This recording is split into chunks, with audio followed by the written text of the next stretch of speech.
begin the show tonight with Washington and Riyadh and a bold step from new Saudi King Salman. He's refused an invitation to attend a major summit at Camp David on Thursday, hosted by U.S. President Barack Obama. Obama invited a range of Gulf leaders to the summit, all of whom aren't pleased, to say the least, with nuclear negotiations with Iran, not to mention a host of other conflicts across the Middle East. We'll discuss, but first, here's more from correspondent Shai Ben-ari. It's shaping up to be a different kind of party than what some were hoping for. Two of the main invitees will not be showing up. The Kingdom of Saudi Arabia announced Monday that its ruler, King Salman bin Abdulaziz Al Saud, would not be attending a special summit to be held this Wednesday at Camp David, Maryland, between leaders of the Six-Nation Gulf Cooperation Council and U.S. President Barack Obama and his advisors. Instead, the Saudis are sending newly appointed Crown Prince Mohammed bin Nayef to head the delegation, which is seen as the most important in attendance. The Saudi embassy in Washington released a statement explaining the king's absence due to the timing of the summit, the scheduled humanitarian ceasefire in Yemen, and the opening of the King Salman Center for Humanitarian Aid.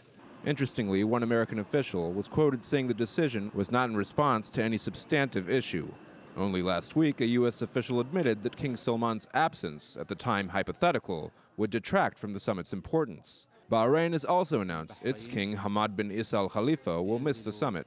The decision to turn down such a prominent invitation is seen by many as a snub that serves to underline tensions that have arisen in recent years between the White House, Saudi Arabia, and other Gulf and Arab states, particularly over Iran.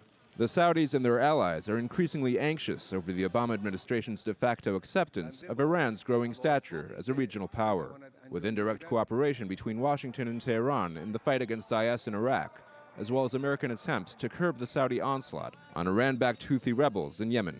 The thorniest issue, however, remains the prospective nuclear deal with the Islamic Republic, which may be officially signed at the end of June. The Gulf states are all concerned that acceptance of Iranian enrichment capabilities and the removal of sanctions will provide Iran with a diplomatic and economic boost, which could enhance its already substantial influence in the region. The summit, which will go ahead despite absentees, is expected to focus on military cooperation on a number of fronts.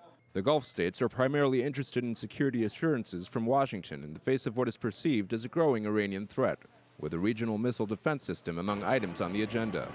Just how far the White House is willing to go, despite snubs and diplomatic insults, to ease the fears of its long-standing partners will soon become clear.